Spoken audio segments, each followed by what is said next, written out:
Introduction.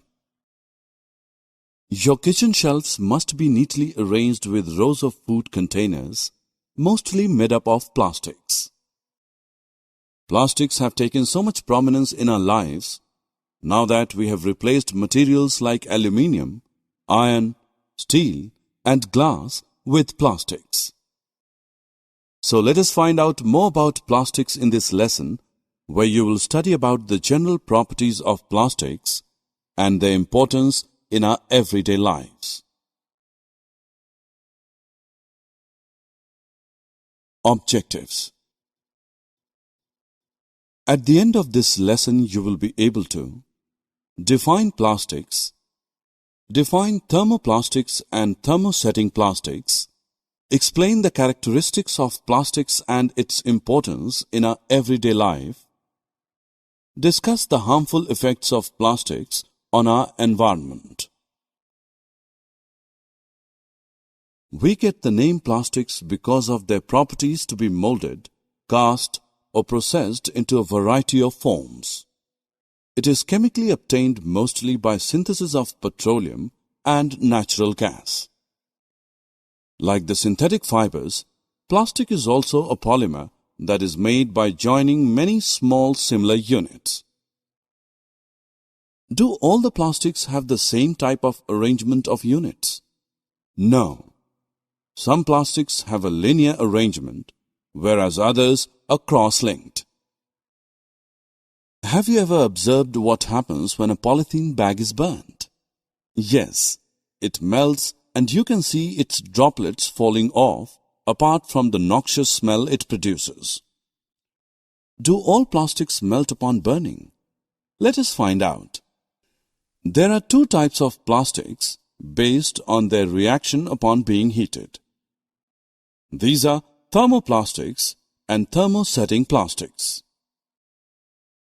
The constituent units of thermoplastics have a linear arrangement. On being heated, disposable cutlery, CD and DVD cases. Thermosetting plastic have a cross-linked arrangement of their constituent units. These can be melted and take shape once only. After they have solidified, they stay solid. On subsequent heating, they do not become soft and hence do not change their shape.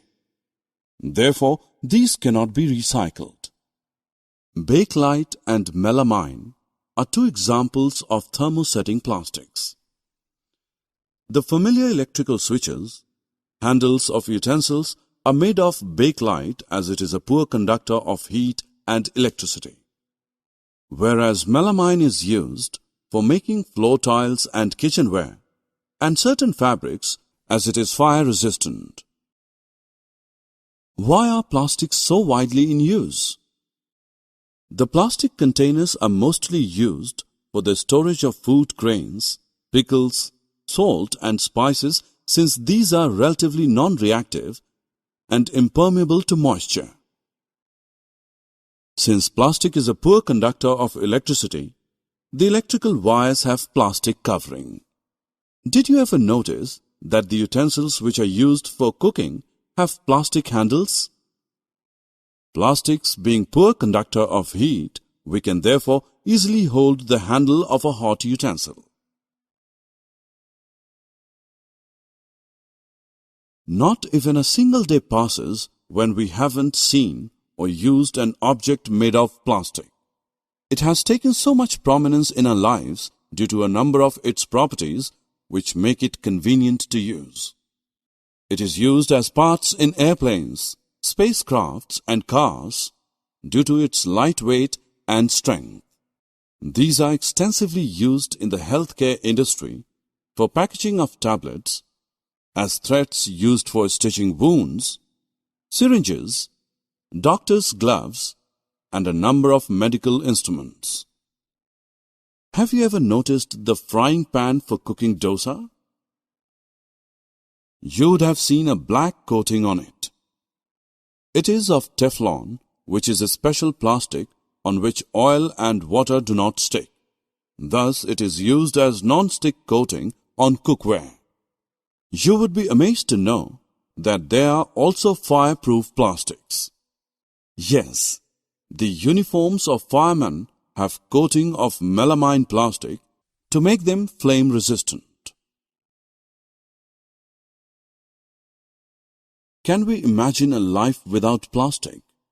No, we surely cannot, because it is an alternate resource in the times of our dwindling natural resources.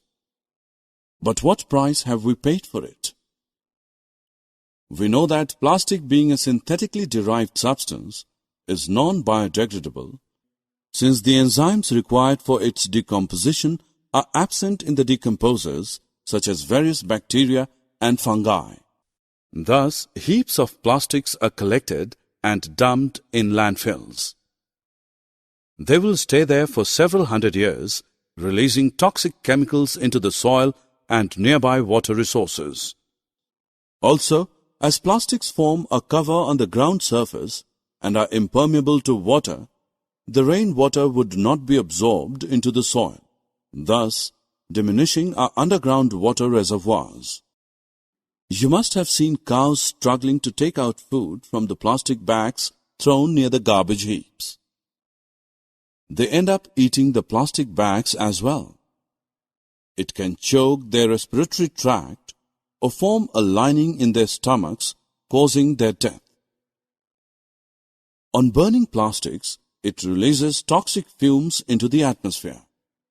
Other plastic menace is the choking of drains, which leads to their overflowing and flooding during the rains. There are a number of steps that we can take as environmentally conscious citizens so as to safeguard our environment from the growing menace of plastics. We can replace plastic shopping bags with jute bags or handmade paper bags.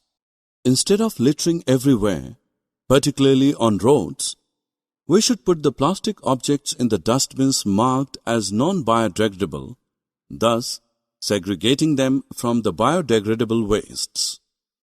Sell plastic scraps to the scrap dealer for recycling. Adopt the policy of 4 Rs, which is reduce, reuse, recycle, and recover. Summary. Let us summarize what we have learned. Plastics are polymers. Thermoplastics and thermosetting plastics are the 2 important types of plastics. Plastic is non-reactive, light, strong and durable, and a poor conductor of heat and electricity. Plastics find extensive use in the healthcare industry, building materials, and pipelines.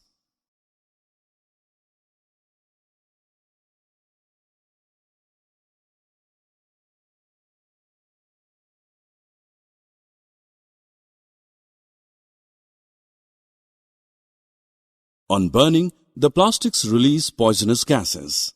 Plastics take several years to degrade because of their non-biodegradable nature.